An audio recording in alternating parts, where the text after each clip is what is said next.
Hello. Welcome back to another recording of mine. My name is Christina. I am a online nutrition coach, and I'm going to talk to you guys today about one specific question and concern that a lot of people have on carnivore, and that is cholesterol. So, since I am here on my laptop and also recording on two, I'm going to be talking more into this camera for specific purposes on my Zoom with my group that I'm doing, but I'm recording it with you guys here as well. So I just want to say welcome on both sides.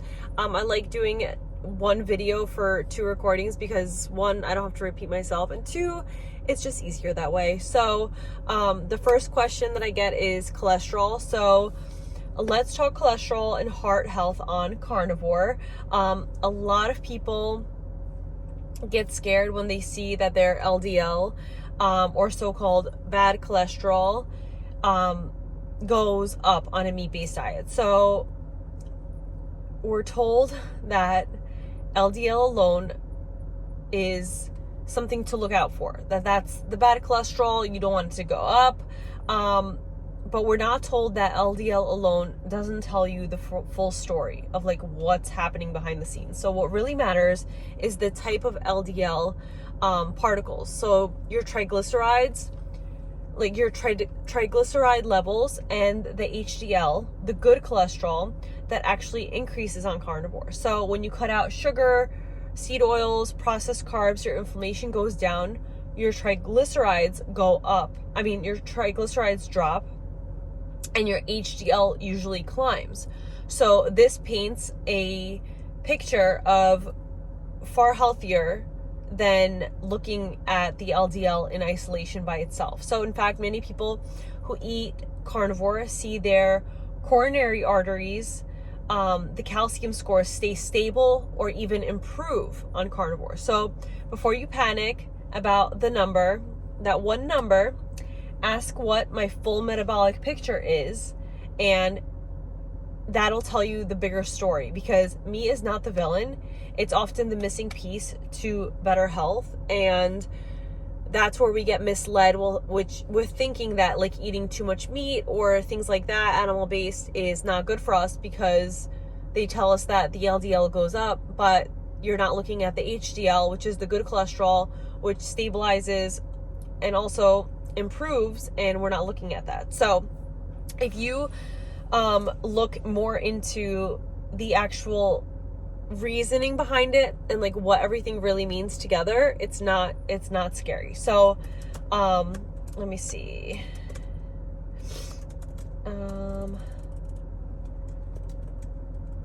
I just want to see if I had more common questions about this that I got from you guys tuning in the other day. My computer's a little slow, so bear with me. But anyway, I'm in the car waiting for my girls to come out of religion, so I figured, why not come on here and talk to you guys a little bit, especially about something like this that is a common comment in my TikTok feed all the time. All the time. So along with the HDL and the LDLs, let me see if this pops up here. So I guess the other thing, since this is more of like a cholesterol type video, I'll talk to you guys a little bit more about HDL versus LDL and what's the difference if you don't know anything about it.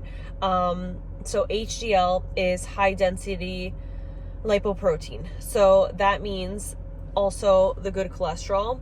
HDL helps remove excess cholesterol from your bloodstream and the arterial walls, carrying it back to the liver for processing or excretion. So higher LDL levels are associated with lower risk of heart disease because the lipoprotein acts like a cleanup crew, reducing inflammation and oxidized stress.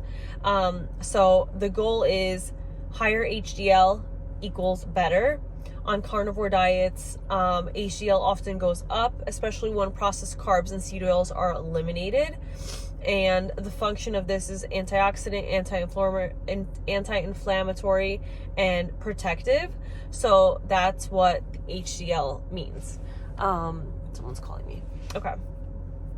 LDL is the low density lipoprotein, which is also the bad cholesterol that we're talked about. Although this is very overly simplified, and the LDL's job is to deliver cholesterol to cells for hormone production, membrane health, and overall repair. It's essential, but when oxidized or when it's combined with chronic inflammation, it can contribute to plaque buildup in the arteries. So there are two types of LDLs. The small, dense LDL, which is more likely to oxidize and contribute to plaque. Large, fluffy LDL, which is less harmful, and the goal is to minimize small, dense LDL and inflammation. And on carnivore, LDL may rise, but often as large particles. There's a car circling around me. Large buoyant particles, which is not strongly linked to heart disease. So important markers to track alongside of the LDL, which is the bad cholesterol, is your triglycerides, HDL to triglyceride ratio, HSCRP, which is the inflammation, and your insulin level. So all in all, just to summarize, it really depends on, the overall picture, not just the LDL or just the HDL, but the whole thing in a combination. So HDL and LDL are both necessary. The real issue isn't the cholesterol, it's the inflammation, oxidation, and the metabolic dysfunction that's happening. A properly formulated carnivore diet often improves your overall health and your metabolic health and the lipid particle quality, even if total cholesterol or LDL number rises.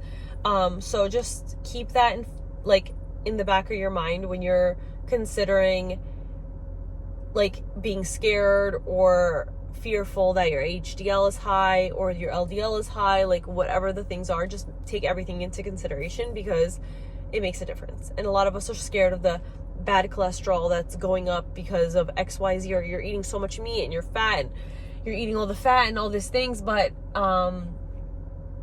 it really depends on what the full picture is. We shouldn't fear high HDL. LDL. We shouldn't fear high LDL because it's not the full picture of everything. So just wanted to take that and debunk that with carnivore eating, because a lot of people are scared of the bad cholesterol when you're eating a certain type of diet because you have all these misconceptions. So just keep that in mind next time someone brings it up, and don't fear it because everything's fine. Obviously consult with a doctor. I'm not a doctor, but I'm just telling you from my research, me doing carnivore, other people, and data out there. Just don't fear it. Just ask more questions and just look at the full picture, not just the bad cholesterol. So thank you guys for watching. I will see you guys on the next video. Bye.